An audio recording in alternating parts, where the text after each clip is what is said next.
Mga kaibigan, mga kalingap, suportahan natin Maya Vlog YouTube channel. Isang taong may mabuting puso, solidong reactors ng Team Kalingap. Maya Vlog.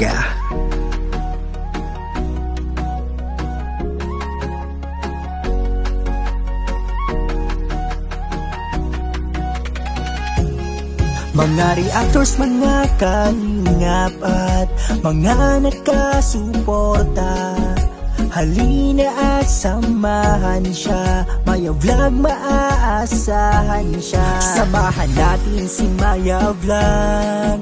Maya Vlog, suportahan natin.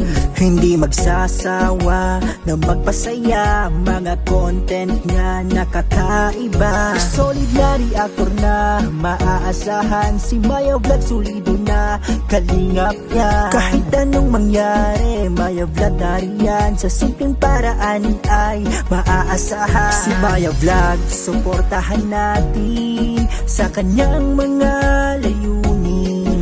Maya Vlog, tunay na kaibigan, lagi niyong maaasahan.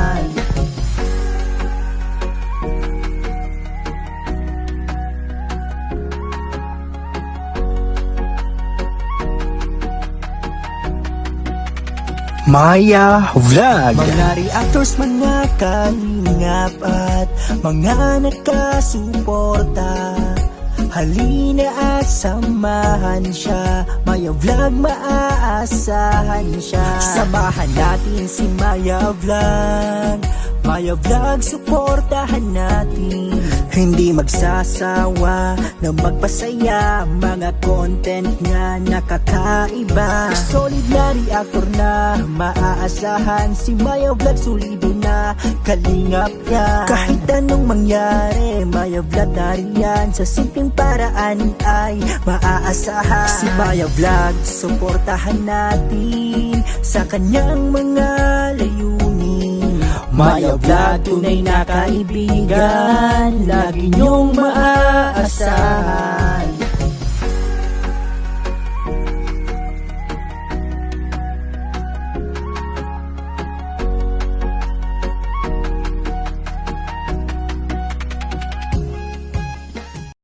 Pa po, palaging daladala ng Asan po asawa niyo? Doon po, nag-ano po ng nyug. Ilan ang anak niyo po? Siya pa lang? Ilan May to? anak pa ako sa una, pinampung ko po. Ito lang yung anak ko na yun. Ba't niyo pinampun? Wala. Ay, di ko man po kaya magpaalaga ng bata. Asan na po yun? Yung anak? Nandun po sa Calawag, Quezon, pinampung ko sa mag-ayos na mag-alaga. Masakit yun bilang nanay. Niyo? Okay lang naman po sa akin kahit at hindi lang maawa yung hindi nakakasakit po yung bata sa akin. Kargayan niyo po. Kikita ko yung o yung ano niyo. Hindi. Ba't walang diaper? Wala nga pong pambili. Nakalakad ba siya? Opo. Ay may sakit pati sa mura po siya. Naku. Anong mga sakit niya? Epileptic? Epilepsy po. Tapos? Yun ang po yung reseta ng doktor, yung may daw po siya. Naninigas may siya? sakit na. Opo. Naninigas. Na seizure? Opo, nagsisisaw po siya araw-araw po. Dadadala ng daet. Opo. Wala kayong gamot? Wala po.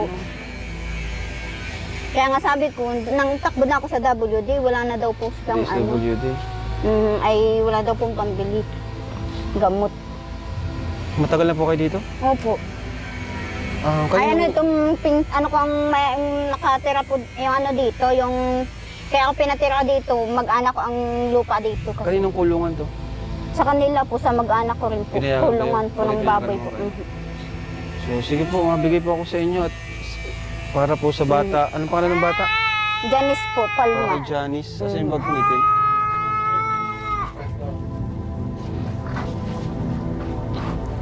Gusto niyo pong bawiin yung pinampon niyo? Wag na po at nung malagay lang po ang ayos ng anak ko. At Lalaki, nung babae? Babae rin po. Pero, di ba masakit sa magulang yung gano'n na... Ay wala naging gagawa? at ito nga ang anak ko, hindi ko na kaya sa palaging sakitin po. Okay, pero wag niyo nung ipampon yan. Hindi nga, ayaw nga po nung amay pampon. Ay nahihirapan po ako palaging sakitin.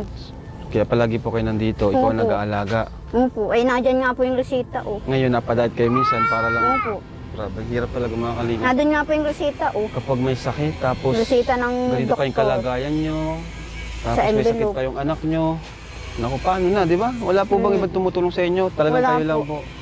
Ay, ano naman, pag ako naman, ginagalitan ng mga pamilya ko. O manghihingi ako dun, kakahiya naman.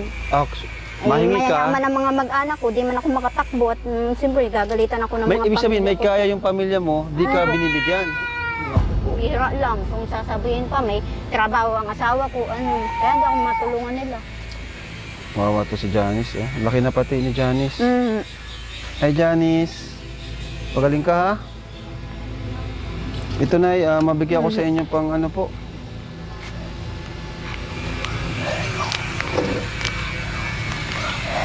Kilala niyo po kami. Di pa po. Hindi ka Ngayon nanonood. ko lang po kayo nakita po. Ngayon ko lang po kayo nakita.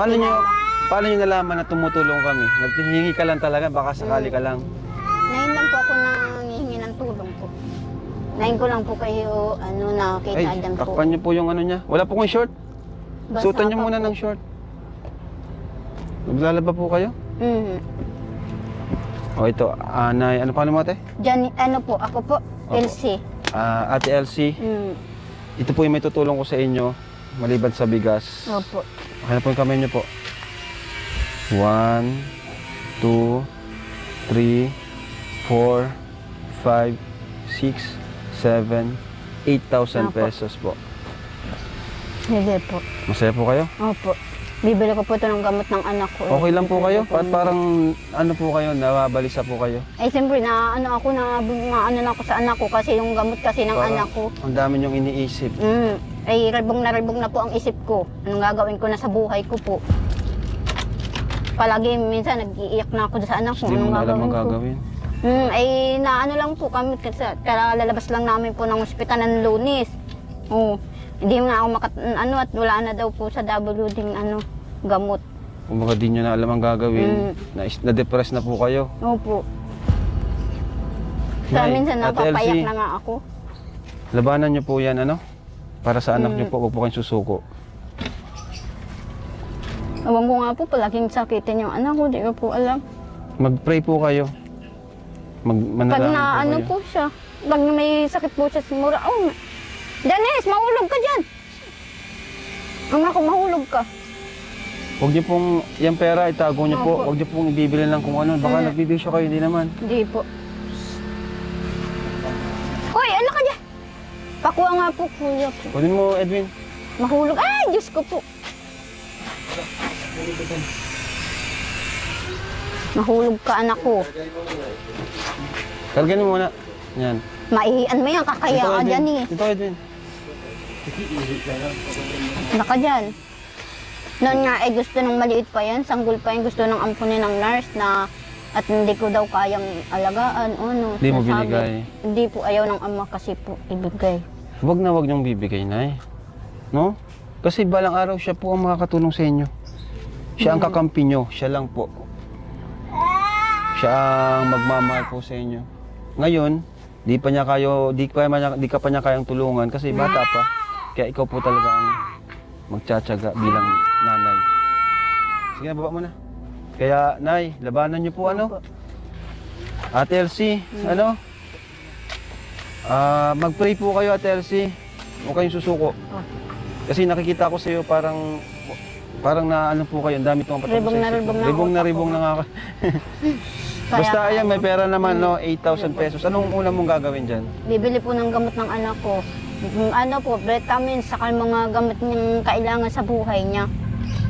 Yung sa sakit niya sa yung sa epilepsy, ay sa diet naman po yung binibili, hindi naman po dito, doon ako papamabili niyan.